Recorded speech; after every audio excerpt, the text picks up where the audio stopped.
Hello and good evening. My name is Ronja Lau. I'm the chairwoman of the Förderverein Museumsdorf Düppel e.V. and today I have the honor to introduce us as an association here.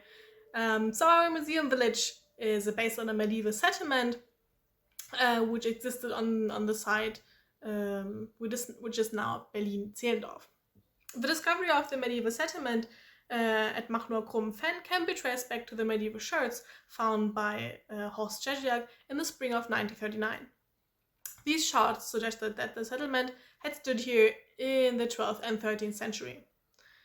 It was not until 1967 that excavations began under the direction of Professor Adrian von Müller, and the excavations revealed traces of settlements such as house foundations, wells, palisades, fences, and everyday objects in a horseshoe-shaped village that existed from about 1170 to about 1220 AD. After that, the settlement was abandoned, and unfortunately we don't have any written sources about that. A total of 8 hectares of settlement had been excavated from 1965 to 1990.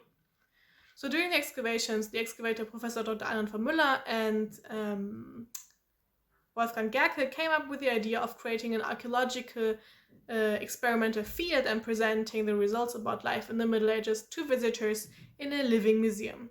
So the idea met with great approval and led to the funding of the association Förderverein Museumsdorf Düppel e.V. in May 1975. From 1975 to 2008, numerous archaeological features such as houses, palisades, wells, ovens, and fences were reconstructed. Without the help of the colleagues from the Open Air Museum in Biskupin in Poland and the generous donations of the Berlin citizens, the idea could have never been realized. Also indispensable was the support of the Americans, the British, and the Berlin police, who delivered free of charge oak trees felled during the expansions of Tegel Airport, which could no longer be used because of the bomb and splinter shells inside of them. Despite all this help, in the 39 years since the association was founded, the work was mostly done for free by the members. So in order to present a living museum, working groups were formed to deal with various activities of people in the Middle Ages.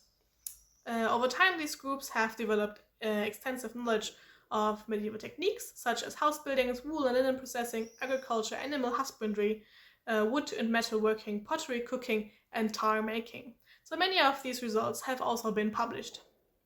By resolution of the House of the Representatives, the Museum Association received institutional and staff funding until 1995. From that, the museum has been an integral part of the Berlin Stadtmuseum, and which is also now. What the association does exactly is quite well divided into the working groups I just mentioned. So already during the funding phase, the working groups on various topics were formed among the members of the association. So these working groups still exist today, are more or less modified and continue to live in the village with their craft demonstrations and expertise. So in order to realize one of the main goals of the museum village, namely the reconstruction of the medieval village in its cultural landscape, working groups on agricultural topics were also funded. Thus, not only medieval houses can be explored here, but also garden, fields, pastures, and woodlands which belong to them. So only the care of the farm animals is ensured by the staff of the Berliner Stadtmuseum. So our working group first is the working group garden. So in the museum garden we have here many of the plants mentioned in various medieval written sources. So vegetables, culinary and medicinal herbs and dye plants are cultivated. Old varieties of fruits such as plums and apples are also grown. The dyeing group is dedicated of dyeing with natural dyes, as they were used also in the Middle Ages. So wool or woolen cloth is dyed over an open fire, of course, with different plants. And there are dye plants which are also cultivated here, special for this purpose, madder and woad, for example, but also wild plants, for example, nettles or birch leaves. Our working group for semi-luxury foods, which is actually called the Genussmittelgruppe, has been brewing and broiling Grutbier, medieval herbal beer, Steinbier, and mead in Düppel. So by brewing Grutbier, actually, the working group is reviving an almost forgotten drink. During the annual beer culture event, the working group brews beer according to various medieval methods and techniques.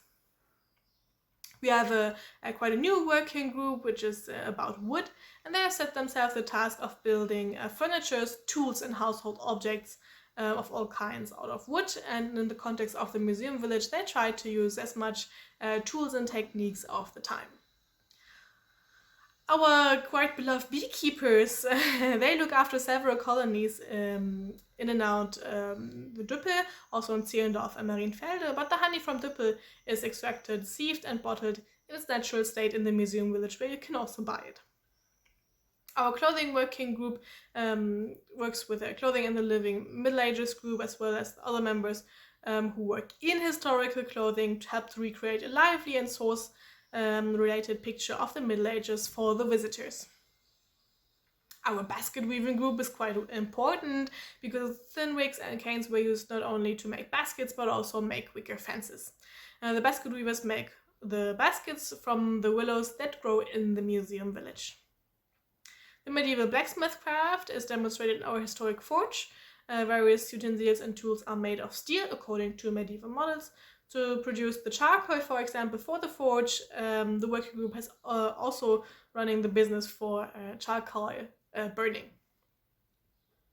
Our carving workshop mostly creates bowls, spoons and other small everyday objects carved, and for example also artistic objects like cups or chair legs could be made.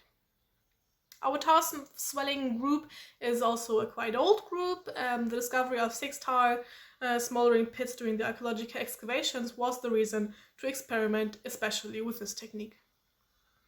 The pottery workshop deals with medieval pottery production, in particular of making medieval spherical pots and wheel-thrown wares. So experiments are carried out on the leaving of clay, taking into account the analysis of medieval pottery shards. Our seesaw turning group, the Wippdrechsel work group, gives a practical demonstration of historical woodworking by wood turning, including preparatory work and answering questions from interested visitors.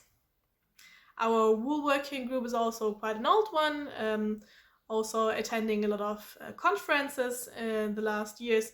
So the textile section here deals with the preparation of raw wool from our sheep, spinning with a hand spindle and the hand spindle wheel, and processing the yarn using a wide variety of medieval techniques. We also have a small working group on children's games. The group members demonstrate games at special events we have in Düppel, which are already known in the Middle Ages. We have quite a variety of house groups or medieval life working groups, so I will put them together in one. They have made their business to demonstrate the medieval life and management of a farmhouse in this time. In cooperation with the other working groups, work is also done, of course, here in the gardens, house repairs, interior decoration, and everyday craft like cooking and washing, for example. Last but not least, we have also a library group, which is very important. The member of this group manage the association's own library, and the library collects literature on medieval history, historical crafts, and experimental archaeology, and preserves and expands the archive of the Düppel Museum Village, and so the knowledge of all the past and present members. So I hope this has given you a small overview of how our association works and what we do as a hobby with quite the passion. On behalf of the entire board, I would like to thank you and hope you enjoy all the upcoming presentations. Thank you very much.